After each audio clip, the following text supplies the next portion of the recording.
আসসালামু আলাইকুম, স্বাগতম জানাচ্ছি বিবিসি নিউজ আন্তর্জাতিক সংবাদে। শুরুতেই সংবাদ শিরোনাম, এরপর বিস্তারিত। মার্কিন যুদ্ধজাহাজ ডুবিয়ে দেওয়ার হুঁশিয়ারি খামেনির। পাকিস্তান সরকার ও সেনাপ্রধানের বিরুদ্ধে ইমরান খানকে হত্যা ষড়যন্ত্রের অভিযোগ। চীনে আতশবাজির দোকানে বিস্ফোরণ, নিহত ১২। ইমরানের পরিবারকে নাকভির হুমকি, ইমরানের বোনদের অভিযোগ। দর্শক, এতক্ষণ শুনছিলেন সংবাদ শিরোনাম। এখন বিস্তারিত। আপনি যদি ইসরায়েলের ধ্বংস চান এবং মুসলিমদের পাশে থাকেন, তাহলে ভিডিওতে লাইক করে চ্যানেলটি অবশ্যই সাবস্ক্রাইব করে দিবেন এবং আপনার মূল্যবান মতামত অবশ্যই কমেন্টে লিখে জানিয়ে দিবেন। এখন বিস্তারিত। মার্কিন যুদ্ধজাহাজ ডুবিয়ে দেওয়ার হুঁশিয়ারি খামেনির। ইরানের পরমাণু কর্মসূচি নিয়ে জেনেভায় দ্বিতীয় দফার আলোচনা শুরুর দিনই যুক্তরাষ্ট্রকে কড়া সতর্কবার্তা দিয়েছে তেহরান। দেশটির সর্বোচ্চ নেতা আয়াতুল্লাহ আলী খামেনি ওয়াশিংটনকে হুঁশিয়ারি দিয়ে বলেছেন, পারস্য উপসাগরে মোতায়েন করা মার্কিন যুদ্ধজাহাজগুলো চাইলে সমুদ্রের তলদেশে ডুবিয়ে দেওয়া সম্ভব। তেহরানে এক অনুষ্ঠানে খামেনি বলেন, বিশ্বের সবচেয়ে শক্তিশালী সেনাবাহিনীও এমন আঘাত পেতে পারে যেখান থেকে ঘুরে দাঁড়ানো কঠিন। এ সময় তিনি যুক্তরাষ্ট্রের প্রেসিডেন্ট ডোনাল্ড ট্রাম্পের সেই বক্তব্যের প্রসঙ্গ তোলেন, যেখানে যুক্তরাষ্ট্র নিজেদের বিশ্বের সবচেয়ে শক্তিশালী সেনাবাহিনী বলে দাবি করেছে। তিনি আরও বলেন, যুক্তরাষ্ট্র বারবার যুদ্ধজাহাজ পাঠানোর কথা বলছে। যুদ্ধজাহাজ নিঃসন্দেহে বিপজ্জনক, তবে আমাদের কাছে এমন অস্ত্রও আছে যা সেই জাহাজকে সমুদ্রের তলদেশে ডুবিয়ে দিতে পারে।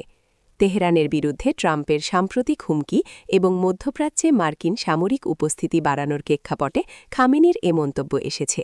ট্রাম্প বলেছেন, আলোচনা ব্যর্থ হলে বিশ্বের অন্যতম বৃহৎ বিমানবাহী রণতরী জেরাল্ড আর ফোর্ড ওই অঞ্চলের উদ্দেশ্যে পাঠানো হবে। পাকিস্তান সরকার ও সেনাপ্রধানের বিরুদ্ধে ইমরান খানকে হত্যার ষড়যন্ত্রের অভিযোগ। পাকিস্তানের সাবেক প্রধানমন্ত্রী ইমরান খানকে হত্যার ষড়যন্ত্র হচ্ছে বলে অভিযোগ করেছেন তার দুই বোন। বুধবার ১৮ ফেব্রুয়ারি সাংবাদিকদের সঙ্গে আলাপকালে উজমা খান ও আলিমা খান বলেন, এই ষড়যন্ত্রের নেপথ্যে আছে দেশটির প্রধানমন্ত্রী শাহবাজ শরীফ নেতৃত্বাধীন সরকার এবং ফিল্ড মার্শাল আসিম মুনির। এই দুজনের সঙ্গে ষড়যন্ত্রকারী হিসেবে আরও একজনের নাম বলেছেন কারাবন্দী এই ক্রিকেটার থেকে রাজনীতিবিদের বোনেরা। তারা বলেন, তৃতীয় ব্যক্তি হলেন স্বরাষ্ট্রমন্ত্রী মহসিন নকভি। তাদের পরিকল্পনায় প্রাণঘাতী পরিকল্পনা করা হচ্ছে।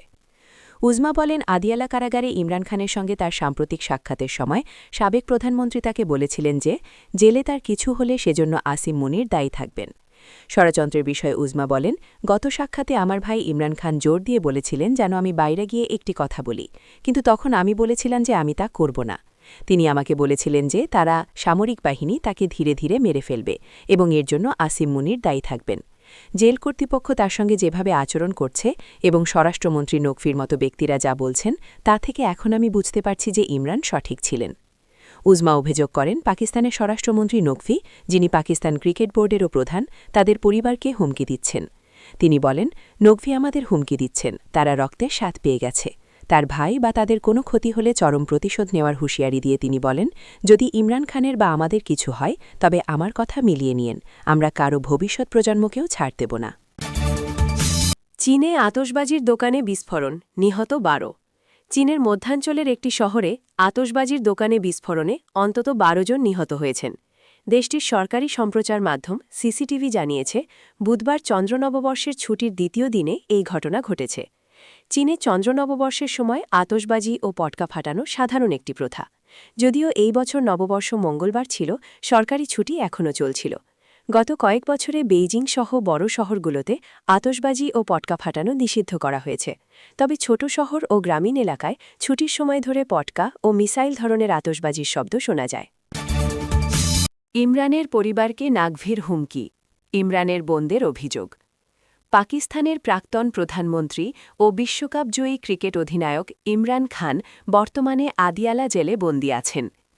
তার বিরুদ্ধে রাজনৈতিক উদ্দেশ্যপ্রণোদিত ব্যবস্থা নেওয়া হয়েছে বলে অভিযোগ করা হচ্ছে। তার স্বাস্থ্য ক্রমশ খারাপ হওয়ার কারণে ক্রিকেট বিশ্বে তার প্রতি মানবিক আচরণের আহ্বান জানিয়েছেন সুনীল গাভাস্কার, কপিল দেব, গ্রেগ চ্যাপেল এবং ক্লাইভ লয়েডের মতো কিংবদন্তি খেলোয়াড়রা। ইমরানের বোন উজমা খান ও আলিমা খান অভিযোগ করেছেন, পাকিস্তান ক্রিকেট বোর্ডের প্রধান ও স্বাস্থ্যমন্ত্রী মহসিন নাকভি, পাশাপাশি সেনাপ্রধান আসিম মুনির তার এবং তার পরিবারের ওপর হুমকি দিচ্ছেন। তারা দাবি করেছেন যে ইমরানকে হত্যা করার পরিকল্পনা করা হচ্ছে। উজমা একটি সংবাদ সম্মেলনে জানান, তার ভাই নিজে বলেছেন যে এই লোকেরা আমাকে মেরে ফেলবে, হত্যা করার পরিকল্পনা করেছে।